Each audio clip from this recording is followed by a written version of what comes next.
welcome everybody back to the award-winning podcast. We had a wild card Saturday. I guess that's why it's called the wild card.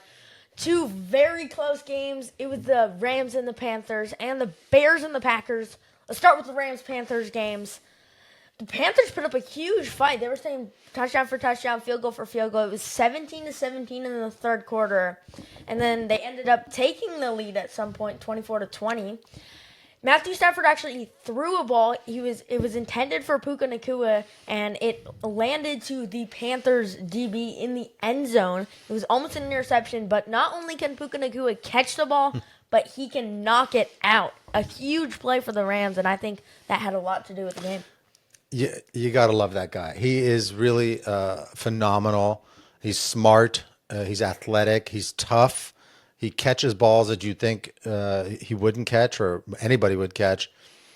He's a big reason why the Rams are where they are. Yeah, that's true. The combination of him and Devontae Adams, probably one of the best receiver duos in the league, plus being matched with Matthew Stafford throwing them passes. So with that performance yesterday, the comeback, really, I mean, even though they were up by quite a bit, does Matthew Stafford get the MVP this year? I know that it's him and Drake May really are the sort of the two people that are being discussed. Matthew Stafford gets the MVP. I didn't even need the game. Hands down? Yesterday. Hands down. More touchdowns. And I know Drake May has better completion percentage, but Matthew Stafford has more passing yards, more touchdowns.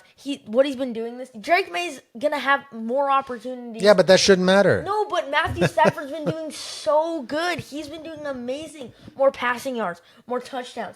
46 touchdowns. That's insane. Look, he's got experience for sure. He's got pocket presence. But Drake May, pretty impressive performance for only a couple years out. We'll see what happens in these playoffs. That might have. Well, I guess the Patriots, how they do in the first round, right? Yeah. But here's something I want to propose to you now. The Panthers got home field advantage, even though they were 8-9 and had a much worse record than the Los Angeles Rams. But that is because they won the division. But the Rams, they are in the stacked NFC West. Yeah.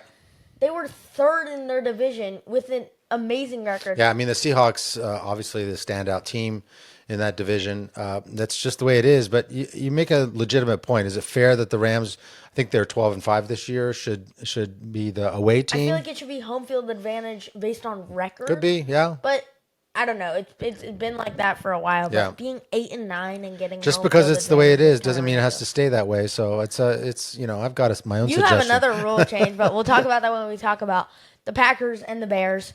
What a game! Packers are winning 21-3 and just destroying. Caleb Williams is throwing interceptions. Yep. Nothing's going right for the Bears. Yeah. They had a fumble or something in Chicago. And then everything changes. The Bears come back. They had a 5% chance to win the game with 5 minutes left in 6 minutes, I think. Something like that.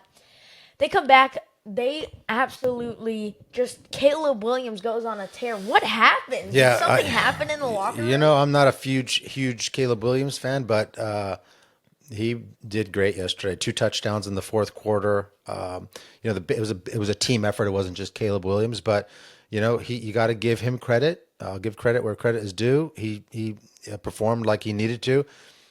What a comeback. I mean, the Packers had a couple of opportunities and some really critical misses by the kicker. We'll talk about that.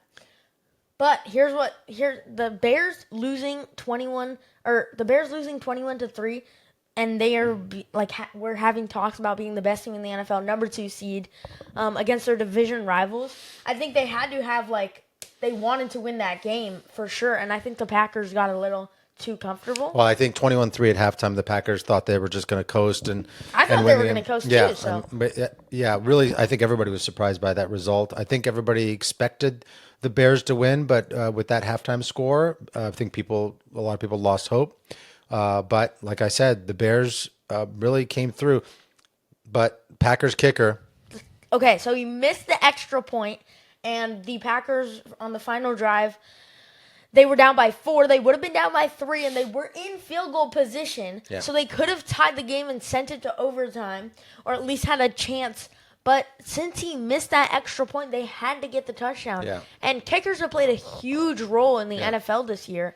I mean, Yeah, the Packers kicker also missed a field goal field in that goal, game, so- and I think it wasn't really a very long shot. wasn't So very long. really, between the Ravens' loss and this one, you can put a big sense of responsibility on kickers in both those instances. Now, some people argue you shouldn't have to rely on the kicker to win or at least keep a game in, but that's kind of his role. I feel like kickers, even though people are like, they don't really pay attention to kickers. Yeah, they don't. They are put in the game in the closest moments, Yeah. the most deciding moments, when you need that field goal with 2 seconds left on Yeah. the clock in the fourth. That's when the kickers are a huge part of teams, and I don't think they get enough credit. No, but they don't, because they're usually not as sort of the raw athleticism that other players on the team have. But I am proposing a rule change to Roger Goodell. I think the NFL should reward these long field goals with 4 points instead of 3.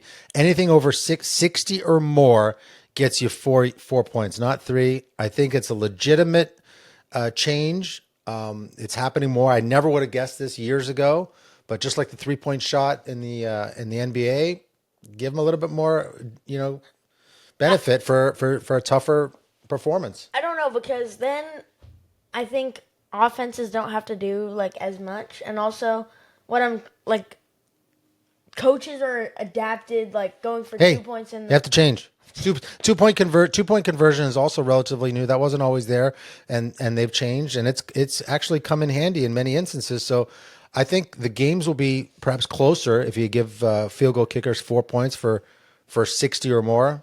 Think about it. the Jaguars would have and do you think that would change how like teams actually go after kickers? Oh, and definitely. stuff? Yeah, I Like, think they'll go after more soccer and like Brandon Aubrey. Right, I right. mean, with the Cowboys. Thank you guys all for watching. We're also making a video on the college football semis and championship preview, so go check that one out. Have a nice day.